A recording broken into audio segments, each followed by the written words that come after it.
While spaced repetition software can be very useful, it also has some serious drawbacks. Fortunately, most of them don't apply to learning to write Chinese characters.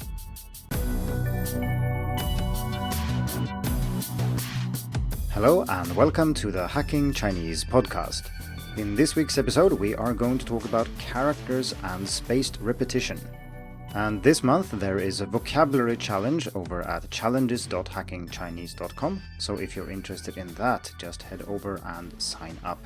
Today I want to talk about why I think that learning to write Chinese characters is one of the best applications of spaced repetition software when it comes to learning languages in general. For this reasoning to make sense, we first need to explore what spaced repetition software is, how it works, and also some of the more serious flaws that it has. And then finally, I will argue that most of these actually don't really apply to handwriting Chinese characters, and that therefore this is one of the best applications of spaced repetition software. And at the same time, a very good example of how technology can really make learning easier. So let's start by looking at the spacing effect, which is the underlying principle that spaced repetition software is based on. So at its core, this is a psychological phenomenon that is true for learning in general, not just learning languages, but of course we are talking about languages here. And it generally states that learning is more efficient if spread out over time with some intervals between each learning opportunity. So for example, if you are learning a new character, it is more efficient to study it 10 times with some time in between compared to studying it 10 times in a row. And the effect is quite big, so massing things together is typically several times less efficient than spreading them out over time. This is generally not taught very well in schools, and most people are not aware of this, and many study routines also clearly violate this principle. So for example, if you think about how many people learn Chinese characters, many teachers will encourage them to write them over and over many times in a row, say writing the same character 50 times. And this might actually be good for improving your penmanship, so if you're new to writing Chinese characters and your characters look really bad and you want to improve that for some reason, well, writing them over and over might actually be a good idea. But that's not what we're talking about here. We are talking about memory and about retaining information. We want to be able to recall how to write this character at a later time, and then massing all the repetitions together in one session is really inefficient. Another reason that spaced repetition isn't widely known is probably that intuitively it doesn't really work, and that is because most people evaluate their learning over the short term. And there is indeed research that shows that cramming is more efficient in the short term. And if you're interested in this, I have written an article called Cramming versus Spaced Repetition, When to Use Which Method to Learn Chinese. So what I'm saying here is that there is a case to use cramming and to mass repetitions together if you have a test next week or even later this month. But that's not really why we're learning Chinese, I think. I hope so at least. Instead, most of us want to learn in the long term. We want to be able to build our knowledge over years and gradually master the language, even though it is of course nice to nail that exam next week too. So that means essentially that spaced repetition works best in the long term because otherwise you don't really have time to reap all the benefits. Another issue that I want to bring up before I go into more details is that of course spaced repetition doesn't have to be done using a program or an app. And we're talking a lot about spaced repetition software here, not just repetitions that are spaced out over time. But there are other more natural ways of doing spaced repetition too. For example, if you're reading a lot in Chinese, you will see the words that you want to learn and the characters that you need to know over and over. And this is also a type of spaced repetition because you're not just looking at the same character over and over, you get them spaced out in the text you are reading. Obviously, this is not very systematic, so you might end up seeing the same character several times on a few pages and then not again for a few weeks and so on. So it's not systematic spaced repetition, but it is still a kind of spaced repetition. But let's get over to spaced repetition software and see how that works. When I started learning Chinese back in 2007, I didn't know what I know today, and of course there weren't as many resources available back then either. But I quickly realized that I need a system to be able to learn and remember all the words and characters that I was faced with. If I would have learned in an environment where I was constantly exposed to Chinese at a level that I could make sense of, then maybe this wouldn't have been necessary, but I wasn't an infant when I started learning Chinese, and as adults we rarely have the benefit of that amount of input and that amount of input that is directed specifically at us, so if we don't review in some way, we simply risk forgetting most of the things that we learn. This is of course a problem that most learners face, so let's have a closer look at it. When you first start learning a language, it's not hard to review every word that you have ever learned, but this quickly becomes impractical and later impossible. So what I did back then was to spread out the chapters that I had studied. So maybe I reviewed chapters 1, 2, and 3 one day, and then chapters 4, 5, and 6 the next day, then 7, 8, 9, and so on. And then I went back to chapters 1, 2, and 3 again, and so on. So there was some kind of spacing going on here. And using such a method, I did of course save a lot of time compared to reviewing everything all the time, but it's still a very inefficient method because I was treating the words not as individual items, but as part of a chapter that I was reviewing. And of course, the worst part of that is that you will end up spending most of the time reviewing characters that you don't actually need to review. There might be a few difficult characters or words in each chapter that you struggle with, even like months after you learned them, but it's tricky to keep track of these, and the more you learn, the harder it gets. The solution to this problem was of course around when I started learning Chinese. I just didn't know about it, and that is to treat each word and character individually. So instead of scheduling the whole chapter for review, you keep track of each item separately. You don't even need access to computers or smartphones to do this. You can do it with paper flashcards and some boxes. You just label each box for how often you are supposed to review the cards that are in it, and then the review interval gets longer the further the box is to the right or something like that. And each time you review a word and you get it right, you move it one step to the right, and therefore increasing the interval. And each time you get it wrong, you move it in the other direction to the left, or even reset it completely. So you have to start from scratch with that individual word. Of course, not with all the other words that you might have learned alongside it. This system is called a Leitner system, if you are interested in looking it up on Wikipedia or somewhere else.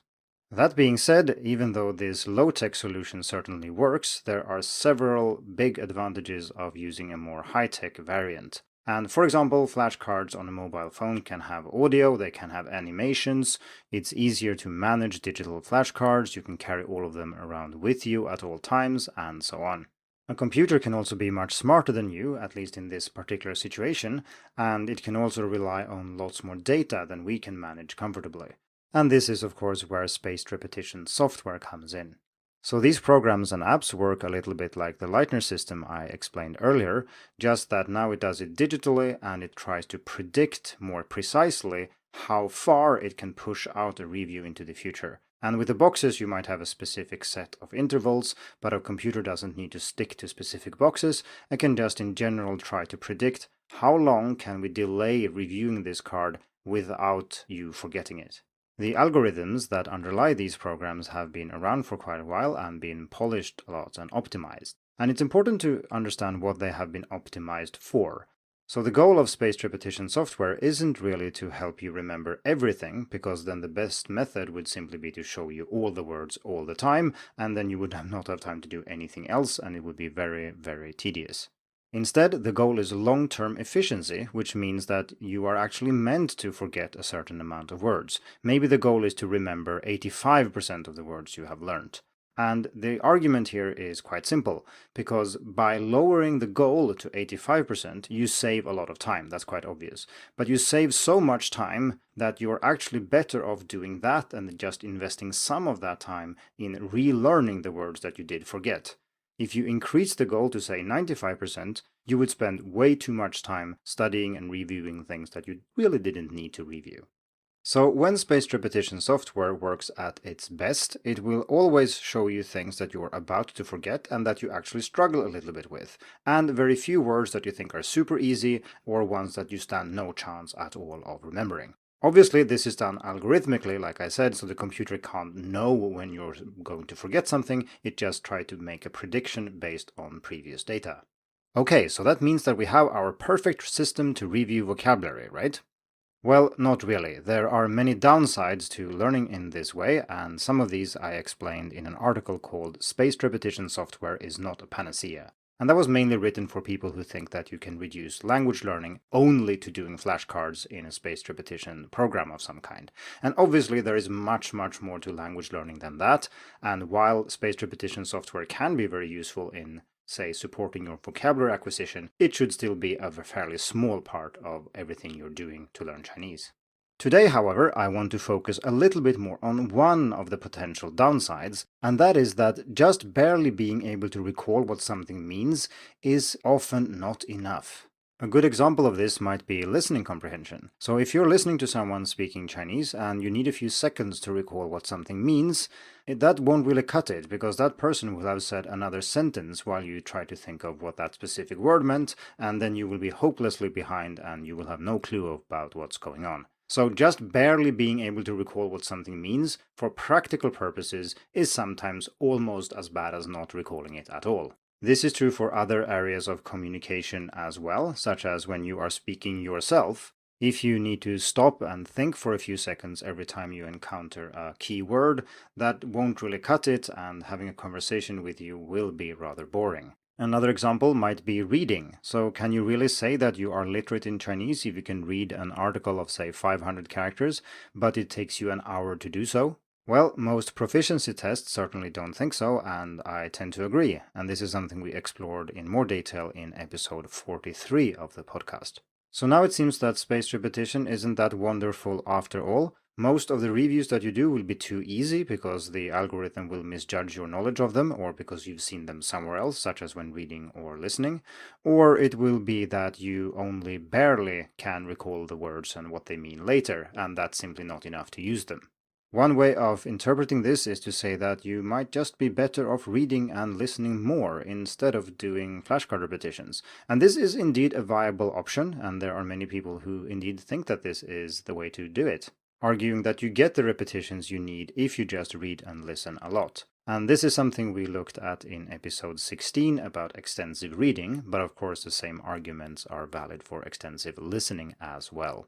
Naturally, there are practical problems here, such as finding enough reading and listening materials, and this was something we discussed in episode 68, if you want to know more about that. Now, despite everything I've said so far, I am a big proponent of using spaced repetition to learn Chinese and to learn Chinese characters, which we will get to in a bit. So this means that I have some counter-arguments here, obviously. And the first one is that I think that spaced repetition software can be very useful as a stepping stone when reading and listening enough is difficult, practically speaking, to get. When you can't find enough materials to listen to, and when you struggle to get into reading and listening in the first place. Supporting your efforts with more structured reviewing can boost your reading ability and listening ability a lot, allowing you to engage in extensive reading and listening, something which simply wouldn't be possible if you knew less words. This, of course, isn't meant to be a substitute for reading and listening. It's just meant to support your efforts to be able to read and listen more. I also think that spaced repetition software can be very useful when it comes to fringe vocabulary, and by that I mean vocabulary that you don't encounter that much in your everyday life, but you still need to learn for some reason. While you could acquire this type of vocabulary by listening and reading a lot, it would require an awful amount of reading and listening because these words are rare enough that you will forget them between each time you see them.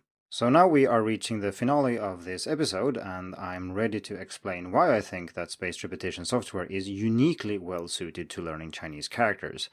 And that is mostly because the downsides and disadvantages of using spaced repetition software really doesn't apply to learning to write Chinese characters. This is because the goal of learning to write characters is different from many other areas of learning. So for example, listening takes place in real time, so if you miss something, there's not much you can do, and missing something and not being able to recall a word quickly can be a big problem. The same is true for speaking, at least if it happens too much, because you will not be able to have a conversation, like I said, if you need to think a few seconds when it comes to every single word in a sentence. This also applies to reading to a certain extent, especially if you're interested in proficiency exams or want to be able to read fairly quickly. But when it comes to writing characters, this is rarely a requirement. For example, I want to maintain my ability to write by hand so that I as a teacher can write characters on the whiteboard related to the content of the lesson. Or if you want to be able to take short notes or write things down in Chinese and so on, that's usually something you can do at your own pace. You, of course, might have a different reason for wanting to learn to write characters. Maybe you're just interested in them, or you think it's a very good way of learning the characters in general, so that you then really remember them when it comes to reading, for example. But this rarely involves writing quickly, so having to stop now and then to think about difficult characters is quite normal, and even native speakers need to do this, unless they write a lot by hand. Of course, it should also be mentioned that most of the time you don't actually have to be able to write characters by hand, so there is nothing that says that you have to do this. I mean, today most people use phones, you use pinyin input on your computer, you type and so on, and that is for most people enough. While I think it's a good idea for most learners to get the basics of handwriting even if you're not interested in handwriting itself, this doesn't mean that everybody has to learn to write everything by hand or anything like that. Most people and most advanced learners I know have actually given up on characters and simply are okay with being able to type and read. But assuming that you are not okay with that, we need to think about how to achieve the ability to write characters without spending thousands and thousands of hours doing so. Because obviously the approach that native speakers take is not open for us. They spend so much time writing characters in school that if we try to mimic that approach, we wouldn't have time to do anything else. So this is where I think spaced repetition really shines. When you write by hand, it's perfectly okay to just barely be able to recall something as long as you can recall it, and that is indeed what spaced repetition software is optimized to do. This is also something that doesn't really go away, even if you have a lot of input, because we all know, at least those of us who have studied Chinese for a while, know that simply reading is not enough to be able to write Chinese characters. So if that is part of your goal, even if you have all the input you need, and it is at your level and so on, this is not going to be enough for you to learn how to write the characters as well. So spaced repetition really is quite wonderful here. It is also part of my minimum effort approach to learning and remembering Chinese characters, which I haven't covered on the podcast yet, but I might cover in an upcoming episode. In the meantime, you can check out the article called A Minimum Effort Approach to Writing Chinese Characters by Hand. I realized that towards the end here I've drifted quite a long way from beginners, and of course what I'm talking about here when it comes to handwriting and maintaining it long term and so on maybe doesn't apply that much to beginners. So for beginners I still think that there is a role for spaced repetition software, like I said, as a stepping stone to more listening and reading. And let's end by saying a few words about the different spaced repetition programs that I've used and that I recommend. So the first one is Anki, which is the most versatile one. You have most control over what you're doing and you can customize things as much as you want. Anki is also free. Then we have Pleco, which has a single purchase add-on for flashcards that is also integrated with the dictionaries, which are wonderful in general. And then finally we have Skritter, which is what I use for writing characters by hand, something I talked more about in episode 53. So that's it for this time. I don't know if I have convinced you that spaced repetition is uniquely well suited for learning to write Chinese characters or not, but please leave a comment over at Hacking Chinese and let me know what you use spaced repetition for, or if you don't use it, why not? Thank you for tuning in to the Hacking Chinese podcast. If you like this episode, please share it.